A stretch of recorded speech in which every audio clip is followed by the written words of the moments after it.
praise you for the wonderful ways you love and you love and protect us.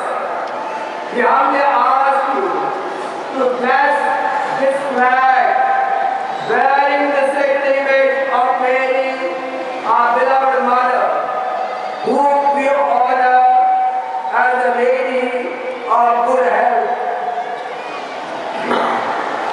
As we prepare for the celebration of Mother Mary's nativity, we earnestly beseech you to bless and sanctify each one of us over here.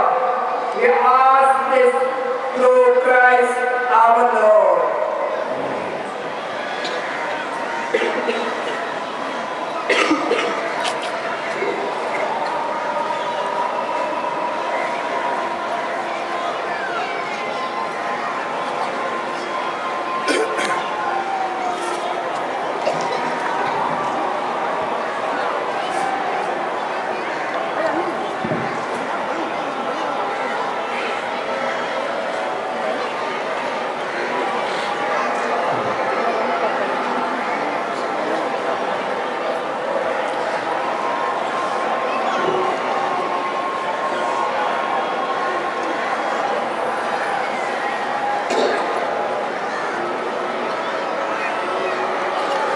அன்னையின்படி உயர உயர நம் இதயங்களும் அன்னையோடு சேர்ந்து விண்ணகத்திலே ஆவே வைக்கிற பாடலோடு நம் குடும்பங்களையும் நம்மையும் ಅರ್ಪಣಿಕ ಹೋಗಿಂಚೋ ದೇವಮಾತೆ ನಮ್ಮ ಕುಟುಂಬಕ್ಕೋಸ್ಕರ ನಾವು ಬೇಡುತ್ತಿರುವ ಪ್ರತಿಯೊಂದು ಪ್ರಾರ್ಥನೆಗೆ ಆಲಿಸಿ ದೇವತಾಯಿ ನಮಗೋಸ್ಕರ ನಮ್ಮ ಹತ್ರ ಪ್ರಾರ್ಥಿಸಲು ಆವೆ ಮಧ್ಯೆ ಮಾಡೋಣ.